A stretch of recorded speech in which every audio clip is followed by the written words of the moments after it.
Well, howdy there. Um, Again, I because I was watching, and I had almost left because the last video was taking so long to upload. But anyway, I was watching it, and not able to just start recording another. I just wrote a bunch of things down so I wouldn't lose all my points. Now, where I was going with the use of the term anti-white being all-encompassing. Hang on. It's just a super versatile lexicon, super effective, and always morally representable. I can't stress enough, and I underlined always morally representable because I'm going to go back to the subject of morality a little. You'll see. I want to get these points in, but let me just stick with the whole time I've been using the Go Free practices and, spreading the lexicon, the terms and the concepts, the ways of explaining how to cure the anti-white programming that has been inflicted upon us all, and just the whole program of it, the regime, what the layman calls the system. But we call it the regime because that's what it is, an anti-white regime. I mean, we are like the last pillars of morality that humanity must embrace in time, but I'll get back to that in a second. Because I felt like I talked a little too little about my weed use for how much I've done it, and psychedelics across the board. Amanita wasn't super effective, but for some reason I wrote it down. I was able to purchase some Amanita infused cannabis at, not very far from here, just at the store legally. And I felt it connected to me to my ancestors, like I could feel a very ancient energy in me that's tied to my people. We used to follow the reindeer to consume the amanita mushrooms that the reindeer would eat and piss out, and it's kind of gross, our consumption methods for the amanitas, but I felt like it did tap me into the element of ice, and probably that I could freeze time or something. I don't know. I don't know how to describe how else I felt, but like a Viking, like I was very impulsive not impulsive, in the moment, and eccentric eccentric was the term I was looking for. But perhaps more impulsive too. I felt it would be dangerous for me to do all the time. And so I don't know how to bridge the gaps. It's certainly not the most interesting psychedelic I've ever done. But not necessarily. It is very interesting, but I don't know how to talk about my experiences with them. I felt I would come closer to myself and come to appreciate myself more on them. I would be at the crossroads on psychedelics, and the experience mean a lot to me, where the context of use of such things now that, most people are not trying to go too far out there like that, really dive into the mysteries when they consume something that changes one's state of consciousness. And I really don't know how to represent it in my movement. I don't know how I'll really be able to represent that as a Westman, but I mean, our ancestors did use these things, and I certainly drew a lot of meaning from. I don't know if I should say this, but I've tried to. I don't want to get too much into it. I've tried DMT, and like where most people they see like an outer verse, a universe so big that they feel small. I saw an inner verse. I went, the entities I was working with at the time instructed me to, look within. Like that's where to go is what they were saying. Everybody's giving energy to us, and I listened and went into myself, and there was this great expanse of music, beautiful, indescribable things I saw in lengths of time I felt I had been gone, and it, like I had come much closer to myself. Um, but I realized this is not for promoting, and I'm just sharing I've done it. Um, but it's very difficult to try and bridge the gaps of experiences like that. That may be part of what would be referred to as a checkered past on my part, but it's just it's just a whole different world of experience the way I've done those things. But the cannabis has always helped me deal. Like I feel like I can really see the layers of what's going on.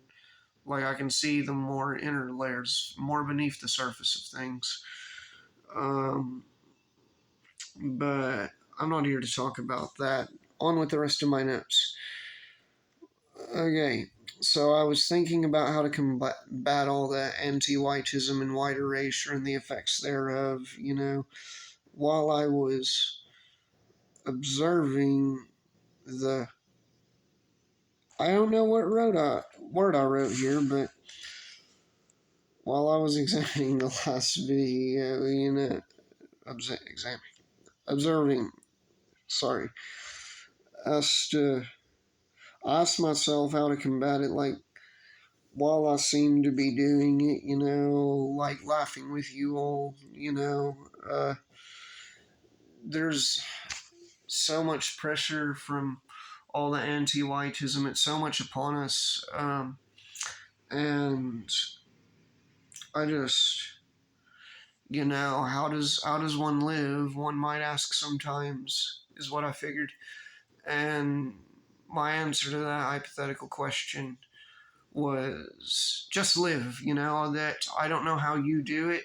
I just know do it. Live. You must insist on it, and that's kind of sometimes just all there is to it. Live. Um, I noticed I brought up little openings in reality that are like out of the control of people.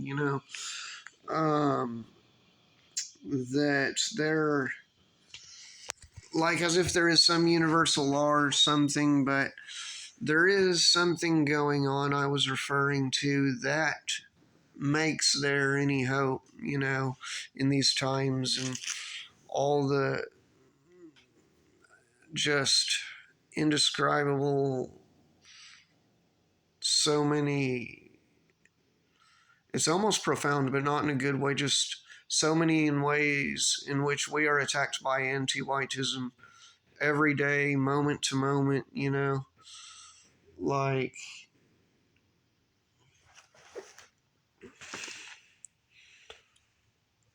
the reason there is any hope is that there is an embracement in the human race to be moral. Like there is an inclination. It's a very slow one, but whether you believe it to be evolutionary or just emotional response, this does take place, and it gets so twisted what is moral, based on the anti-white narrative and the decay and attacks on our standards, and these are carried out with impunity. Like it's just these people are not being held accountable for anti-whiteism. They're not even being called on it. They're not even being called anti-white, and that's a lot of our problem. These concepts that have left everyone defenseless to the anti-white narrative. Um, Everyone defenseless to the anti-white agenda. Like by not even being able to identify or being too scared to in most cases. But I can't I can't stress enough how we always demonstrate the moral high ground when we use go free, when you go free, and when you stay going free. It's a forever process. You're never done, you know. But it's it, there's not been a moral argument I've lost using it. You know, people may not want to go any further into the conversation. They may, which will demonstrate, at least an extent of anti-whiteism on the part of, because it needs discussed.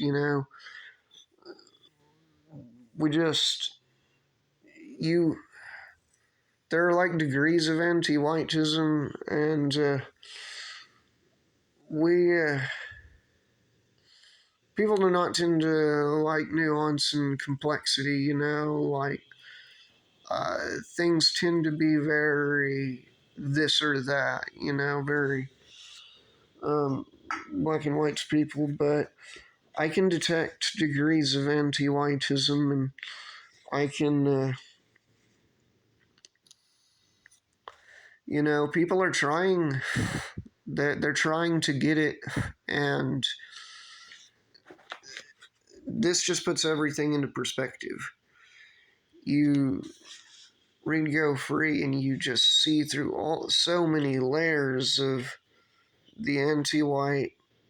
It's mind control, but it's been normalized to where, yeah, it may not be pleasant work. It may not even be pleasant inner work um, to make the transformations that come with not only acknowledging but acting upon the fact that this attack is upon us, and it's upon our white asses and our white futures, everything about us. And, people need to get it through their heads. But the reason, in spite of all that, like how people are just too comfortable with not not rocking the boat, even if the boat is already rocking, like it's already being turned over and everything. Like I, it, it's our embracement of morality for which there's any hope. But we did bring that. We can patent it. Like it's our laws, our systems that bring any order into what otherwise is a jungle. And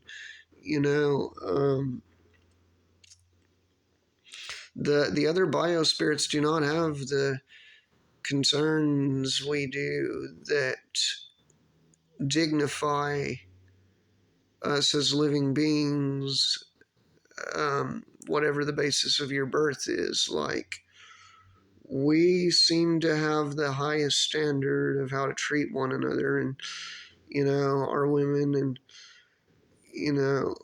the security with which one should expect to live when all of our norms and standards haven't been erased and all of the infrastructure torn apart, subverted, and us all just being subject to this with nobody even knowing what to call it. It's not good. Like one could say the outhouse is just beginning down the hill, just starting. It hasn't even got to rolling yet. But if this is the outhouse, not even down the hill much, then I don't want to let it go further,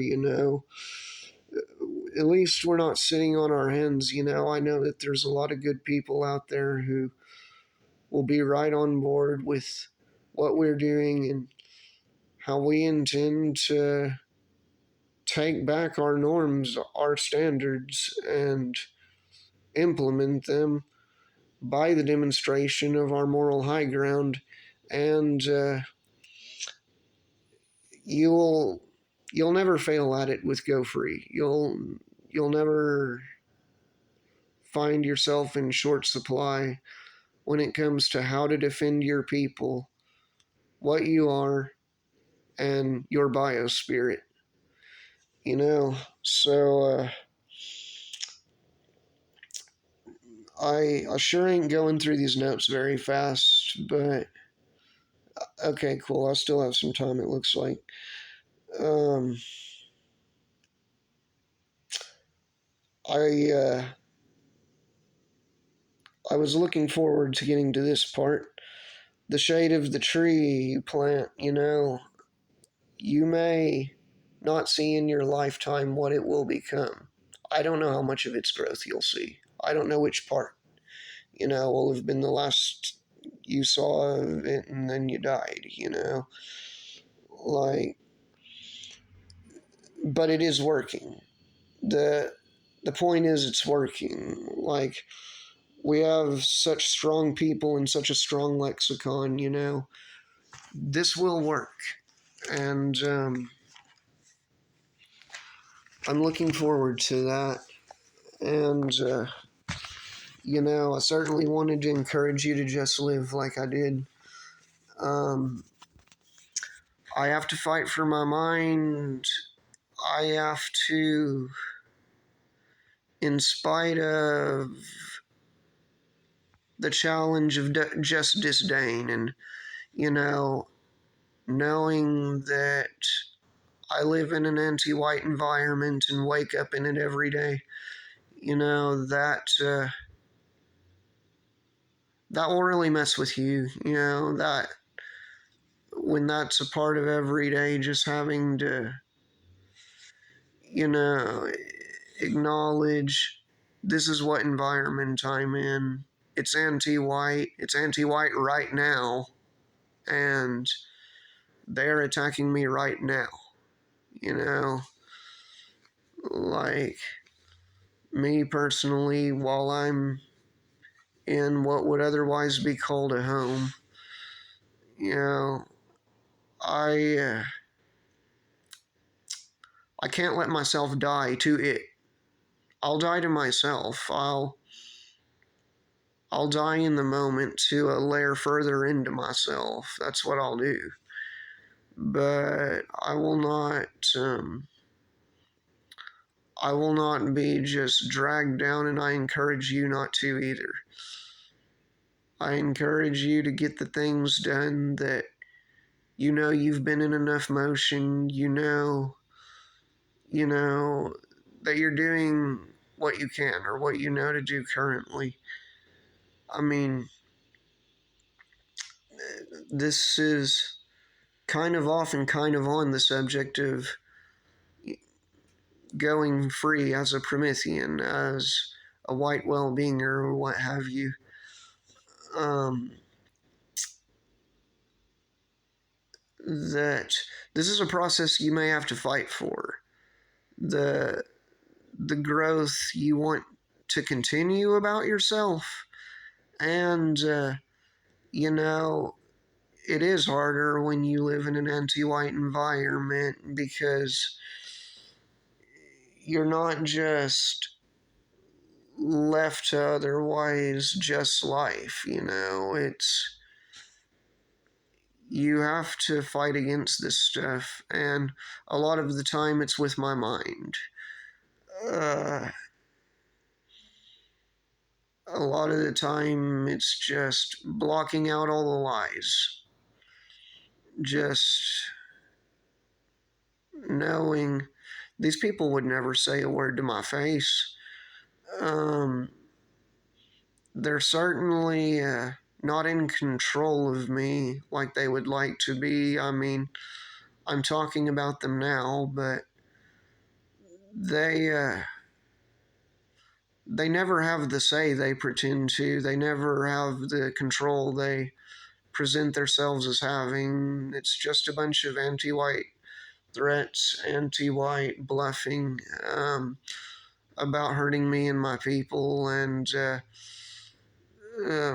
I don't know what else, because that's what they're about. Just they're just anti-white and they just want to hurt our people, and they're mad if you're not one of those people who will let them. They sure are mad about that. But in spite of all that, I still can live. I can still grow and create and interact with you all. You know, um, I find myself having to be the bigger man a lot. Somebody's loudmouth or two should have gotten arrested. That's what I had heard. But, you know, I still am where I am. It's not my real life. You know, I know that I'm a good person and that I will get out of here. I will make it. Something will happen. Something will change. And in the meantime, the things that aren't changing, just don't let them hold you down. Don't let it dim your light, because I'm still my badass self, is the point. I still know me the way I do. It is still well with my soul. Keep it well with yours. And, yeah, just, you guys feel free to message me or leave me a comment.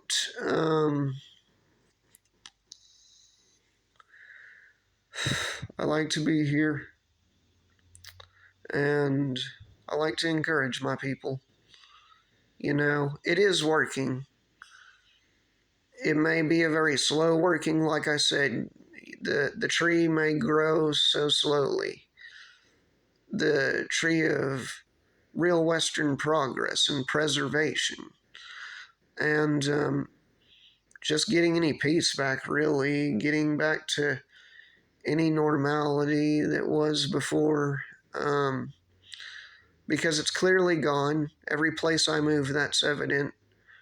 And each one of them I need every day out, you know. But I won't be the first who had to contend with that. And I'm certainly not going to be the last. But me and my brothers and sisters, we're going to make it through this. I have all the capability and all the awareness that we have the people on the front lines of white well-being. I appreciate the hell out of you. You know, you all give me a lot of hope. And, yeah.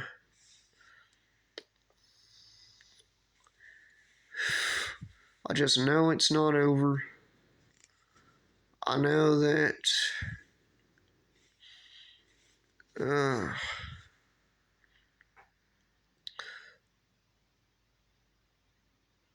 hang on, just let me, thought I might have heard something.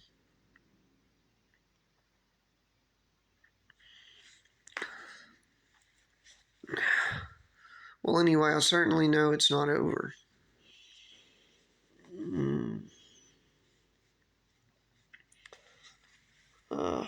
Just, sometimes you just know, like, this isn't it, you know. This isn't where it's at, this isn't my real life. I remember what it was. And I'm not letting go of it. Don't let go of the tree you're planting. Whatever it is you're doing, the stuff that has meaning to you, and what makes you you.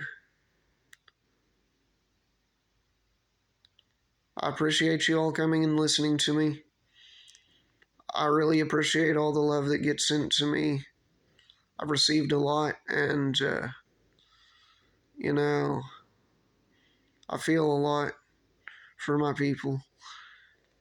It's,